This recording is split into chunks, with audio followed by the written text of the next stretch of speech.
भाग 2, cloud revenue का असल मतलब क्या है। बिग टेक कैसे तय करता है कि आपको क्या देखने को मिले। क्लाउड अर्थव्यवस्था का स्रोत समर्थित विश्लेषण। हर दावा अपने स्रोत से जुड़ा है। यहाँ किसी अपराध का आरोप नहीं है। उल्लेखनीय बात यह है कि यह सब कानूनी और प्रकटित है। धरती के दूसरे सबसे बड़े क्लाउड कारोबार के बारे में एक अजीब बात, 2025 तक आप पता ही नहीं लगा सकते थे कि यह कितना बड़ा है। 30 जुलाई 2025 को अपने वित्तीय Q4 नतीजों में माइक्रोसॉफ्ट ने आय के लिए पहली बार एक स्वतंत्र वार्षिक राजस्व आंकड़ा प्रकट किया। आय ने राजस्व में $75 अरब को पार किया। 34% की वृद्धि के साथ माइक्रोसॉफ्ट न्यूज़ ब्लूमबर्ग पहली बार साल में $75 अरब का कारोबार, और वह जुलाई पहली बार था जब निवेशकों ने डॉलर देखे। वित्तीय वर्ष 2025 से पहले माइक्रोसॉफ्ट आय को केवल साल दर साल वृद्धि के प्रतिशत के रूप में रिपोर्ट करता था, अक्सर स्थिर मुद्रा में और डॉलर में आय का पूर्ण राजस्व प्रकट नहीं करता था। सेगमेंट का असली आकार विश्लेषकों के अनुमान पर छोड़ दिया गया था। गीकवायर डेटा सेंटर डायनामिक्स। सोचिए कि बिना किसी आधार के 40% की वृद्धि आपको क्या बताती है। 40% किसका? आप किसी कारोबार का मूल्य ऐसी ढलान से नहीं आंक सकते जिसका कोई शुरुआती बिंदु ही न हो। आय में क्या गिना जाता है, यह अपने आप में एक विकल्प है और माइक्रोसॉफ्ट ने इसे बदला। 21 अगस्त 2024 को घोषित बदलावों के साथ प्रभावी रूप से माइक्रोसॉफ्ट ने पावर BI प्रति उपयोगकर्ता और एंटरप्राइज मोबिलिटी प्लस सिक्योरिटी राजस्व को बारीकी से देखे जाने वाले क्लाउड सर्विसेज वृद्धि मीट्रिक से बाहर कर एक नए माइक्रोसॉफ्ट 365 कमर्शियल समूह में डाल दिया और सर्च समाचार विज्ञापन राजस्व को आय लाइन में जोड़ दिया।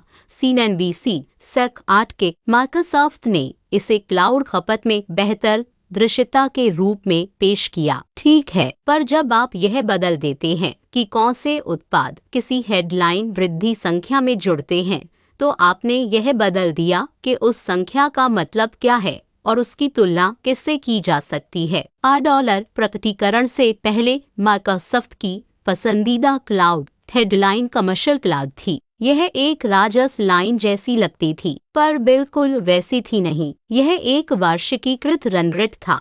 तिमाही के आखिरी महीने का राजस्व 12 से गुणा ऑफिस 365 कमर्शियल आजर डायनामिक्स ऑनलाइन और अन्य क्लाउड संपत्तियों को एक साथ बंडल करते हुए माइक्रोसॉफ्ट ने बाद में इसके बजाय तिमाही कमर्शियल क्लाउड राजस्व रिपोर्ट करना शुरू कर दिया। कंतबिस न्यूज और वह बंडल संगठन चार्ट के आर पार फैला हुआ था। कमर्शियल क्लाउड आंकड़े ने 2 अलग अलग आधिकारिक रिपोर्टिंग प्रभागों से लिए गए उत्पादों को मिला दिया। ऑफिस 365 कमर्शियल अलग और डायनामिक्स इसलिए प्रकट किया गया। कुल यह नहीं बताता था कि कितना आय इंफ्रास्ट्रक्चर से आया बनाम बंडल किए गए प्रोडक्टिविटी सब्सक्रिप्शनों से फॉक्स बिजनेस। तो जब क्लाउड बढ़ा तो आप यह नहीं बता सकते थे कि इंजन इंफ्रास्ट्रक्चर था या ऑफिस सीटें। राइन मार्कल। कुछ विश्लेषकों ने तर्क दिया कि कम मार्जिन वाले प्रोडक्टिविटी राजस्व को एक ही क्लाउड रन रेट में डालने से कारोबार का स्पष्ट आकार और वृद्धि बेहतर दिखती है।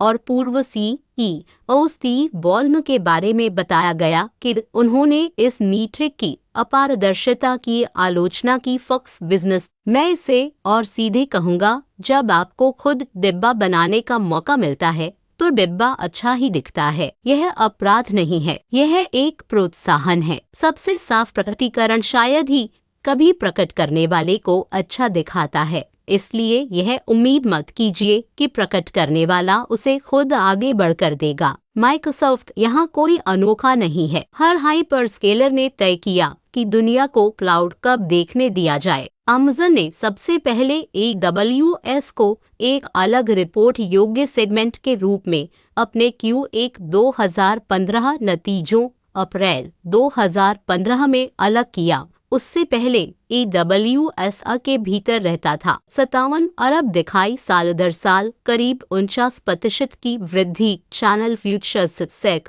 10 क्यू 92 अरब प्रकट किया। CNBC सेक 8 के करीब 9 अरब का कारोबार पहली बार केवल 2020 में प्रकट किया गया। यह सिलसिला दोहराता है। डॉलर तभी आते हैं जब कंपनी तय करती है कि उन्हें आना चाहिए। एक और बंडलिंग बात, अल्फाबेट का गूगल क्लाउड सेगमेंट जैसा उसकी फाइलिंग में परिभाषित है, 2 अलग कारोबारों को एक साथ पैक करता है। Google cloud platform DCP infrastructure और डेटा एनालिटिक्स और गूगल वर्कस्पेस पूर्व में D3 सहयोग सब्सक्रिप्शन। एकल गूगल क्लाउड आंकड़ा इंफ्रास्ट्रक्चर IaaS/PaaS को प्रोडक्टिविटी सॉफ्टवेयर SaaS के साथ मिला देता है। कंप्यूटर मीकली सर 10 के वही चाल जो कमर्शियल क्लाउड की थी। एक सुथरी संख्या नीचे 2 बहुत अलग अर्थशास्त्र। राइन मार्कल, इसमें से कुछ भी धोखाधड़ी नहीं है और मैं ऐसा कोई आरोप नहीं लगा रहा। कंपनियों को अपने सेगमेंट चुनने, अपने मीट्रिक नाम देने और यह तय करने की अनुमति है कि चीजें कब अलग की जाए और ये विकल्प प्रकट किए जाते हैं। मेरी बात इस बारे में है कि प्रकटीकरण की कीमत दर्शकों को क्या चुकानी पड़ती है। सालों तक जो संख्या सबसे ज्यादा मायने रखती थी वही आपको नहीं दी जाती थी। बिना आधार के 1%, एक तिमाही के बजाय एक रन रेट, एक विभाजन के बजाय एक बंडल, हर एक अपने आप में कानूनी और बचाव योग्य है और हर एक ऐसा होता है कि तस्वीर पर दोबारा सवाल उठाना मुश्किल हो जाता है। बुरे तंत्र बुरे लोग नहीं, स्कोरबोर्ड चापलूस फ्रेम को इनाम देता है। इसलिए जब तक कोई और तय न करे